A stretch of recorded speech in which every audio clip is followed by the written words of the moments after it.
नमस्कार मित्रों, जय मां दूनागिरी। शब्द सुमन के रूप में माता अवंतिका मंदिर लालकुआं के प्रांगण से आज हम स्मरण करते हैं माता दूनागिरी मैया का। हिमालय की वसुंधरा में बसे जनपद अल्मोड़ा का दूनागिरी क्षेत्र सदियों से आराधना का प्रसिद्ध केंद्र रहा है। एक बार भी जो यहाँ पहुंच जाए बार बार यहाँ दर्शनों के लिए आने की इच्छा रखता है। द्वारहाट नगर से लगभग 14 किलोमीटर की दूरी पर समुद्र सतह से लगभग 1650 मीटर की ऊंचाई पर स्थित यह क्षेत्र संपूर्ण उत्तराखंड में अपना विशिष्ट स्थान रखता है और रामायण काल की ऐतिहासिकता की गवाही भी देता है। द्रोण पर्वत की चोटी पर आदि शक्ति महामाया दो फिंडी के शिलाओं के रूप में दर्शन देकर के अपने भक्तों को कृतार्थ करती है।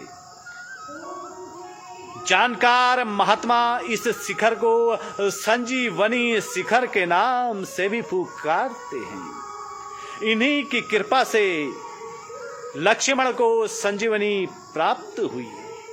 रामायण काल की यादों को अपने आंचल में समेटे इस मंदिर के बारे में कहावत है कि त्रेता युग में राम रावण युद्ध के दौरान जब लक्ष्मण को मेघनाथ के साथ युद्ध करते हुए शक्ति लग गई, तब लक्ष्मण को मूर्छा से जगाने के लिए सुसैन वैद्य ने हनुमान जी को द्रोणांचल पर्वत पर संजीवनी बूटी लेने के लिए भेजा।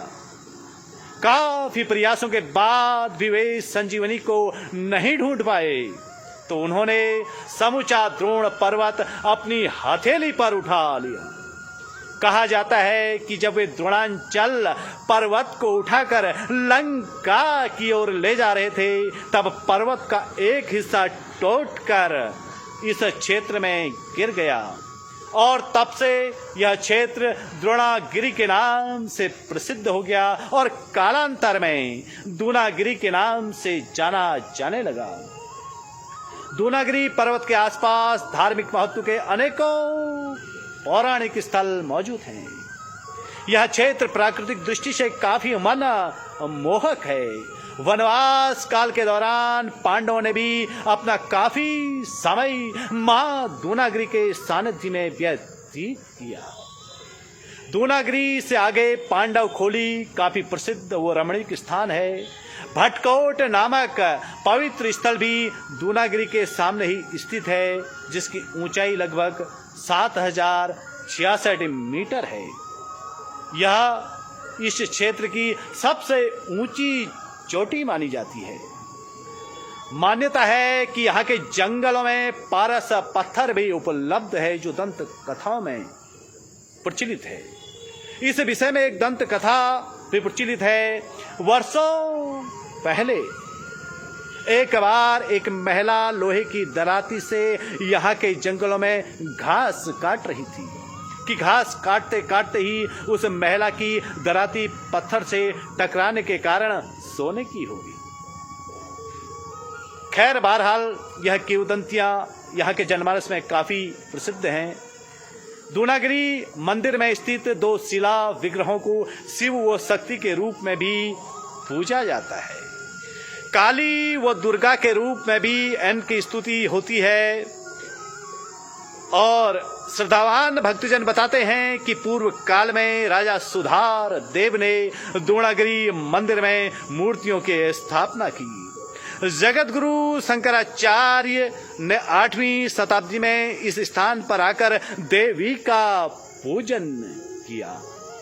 चैत्र व अश्विनी माह की नवरात्रि में यहाँ विशेष धार्मिक कार्यक्रम आयोजित होते हैं। इस क्षेत्र में जड़ी बूटियों का अपार भंडार बताया जाता है।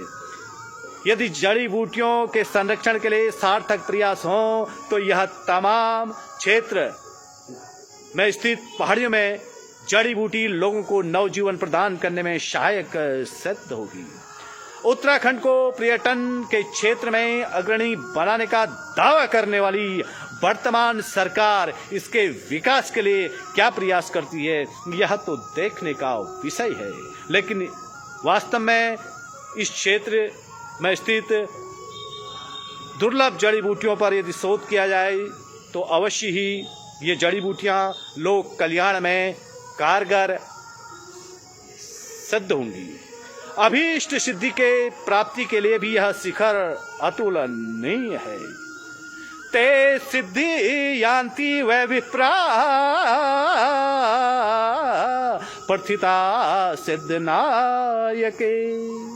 इस पर्वत पर कालिका का पूजन करने से मनोवांछित फल की प्राप्ति होती है, क्योंकि मां दूनागिरी का पूजन माता कालिका के रूप में भी किया जाता है। इस संबंध में शास्त्रों में पुराणों में एक श्लोक है, कालिका देवी द्रोणाद्रिकुक्षी स्थितामह। माना जाता है कि माता दूनागिरी के आंचल में विशल्य करणी, सावर्य कारणी, सजीवर करणी तथा संधानी नामक महाऔषधियों का दैव्य भंडार है। इन औषधियों से लक्ष्मण की मूर्छा भंग हुई। महर्षि भारद्वाज पुत्र द्रोणाचार्य की तपोभूमि के रूप में इस पर्वत की पुराणों में विशेष ख्याति है। समीपस्थ पर्वत लोध का, जिसे भटकोट कहते हैं, उस पर्वत की महिमा भी अलौकिक है।